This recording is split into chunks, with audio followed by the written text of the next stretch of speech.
তেস্তুরি বাজার ও garden road এলাকাবাসী ও স্থানীয় মুরব্বীদের সাথে মতবিনিময় সভা অনুষ্ঠিত হয়েছে। অনুষ্ঠানে পশ্চিম তেস্তুরি বাজার মহল্লা উন্নয়ন কমিটির সভাপতি তৌফিকুল ইসলাম মাখনের সভাপতিত্বে প্রধান অতিথি হিসেবে উপস্থিত ছিলেন ঢাকা 12 আসনের জনতার এমপি সাইফুল আলম নীরব। বিশেষ অতিথি হিসেবে উপস্থিত ছিলেন ঢাকা মহানগর উত্তর বিএনপি সদস্য মোহাম্মদ আলী, মোহাম্মদ সেলিম পাটোয়ারি, উপদেষ্টা পশ্চিম তেস্তুরি বাজার মহল্লা উন্নয়ন কমিটি, তেজগাঁও থানা বিএনপির যুগ্ম আহ্বায়ক তরিকুল ইসলাম বাহালুল ও আবু জাফর পাটোয়ারি বাবু, মোহাম্মদ মাহবুবুর রহমান, মোহাম্মদ তারেক, মোহাম্মদ আলাল হোসেন, কামাল আহমেদ, মান্নান গাজী, খায়রুল ইসলাম সেলিম ও আবলাদ হোসেন সহ স্থানীয় মুরব্বীগণ, গণ্যমান্য ব্যক্তিবর্গ ও বিএনপি অঙ্গ সংগঠনের সহযোগী সংগঠনের নেতৃবৃন্দ উপস্থিত ছিলেন।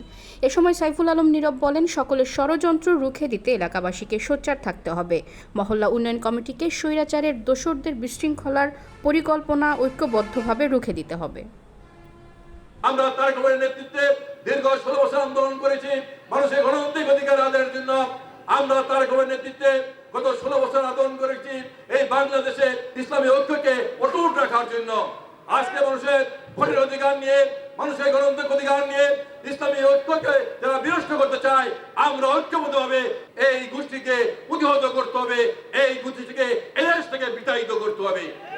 আগামী বছর ফেব্রুয়ারি মাসে নির্বাচন হবে। সেই নির্বাচনে বিএনপির যে প্রার্থী তারেক রহমানের প্রার্থীকে ভোট দিয়ে, ধানের শীষে ভোট দিয়ে জয়যুক্ত করবেন, ইসলামী ঐক্যকে অটুট রাখবেন, মানুষের ভোটের অধিকার আদায় করবেন এবং বাংলাদেশের গণতান্ত্রিক প্রতিষ্ঠা অটুট রাখবেন।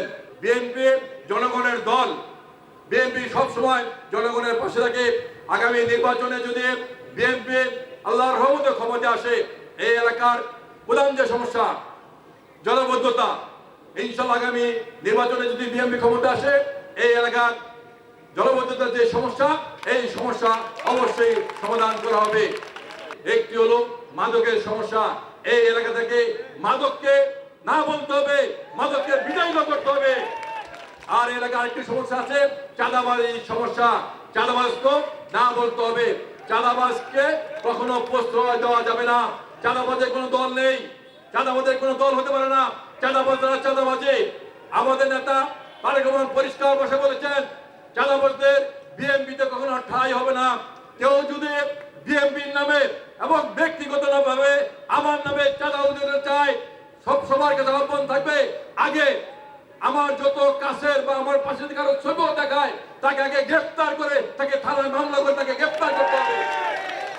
কারো ছবি যদি আমার পাশেও থাকে, তারপরও কেউ যদি আপনাদের কাছে চাঁদা দাবি করে, তার বিরুদ্ধে আগে গিয়ে থানায় মামলা করবেন।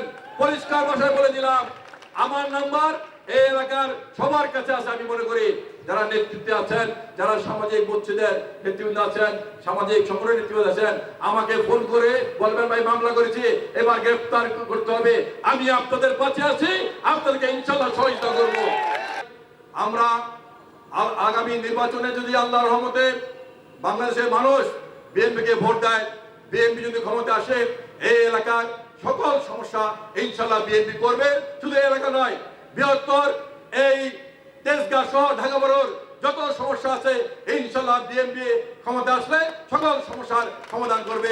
সেই বক্তব্য ব্যক্ত করে সবাইকে ঐক্যবদ্ধভাবে চাঁদাবাজ, মাদকবাজ এবং যারা ইসলামের নামে ব্যবসা করতে চায়, যারা ইসলামের নাম মাগিয়ে ইসলামকে ধ্বংস করতে চায়, তাদেরকে প্রতিহত করার আহ্বান জানিয়ে আমি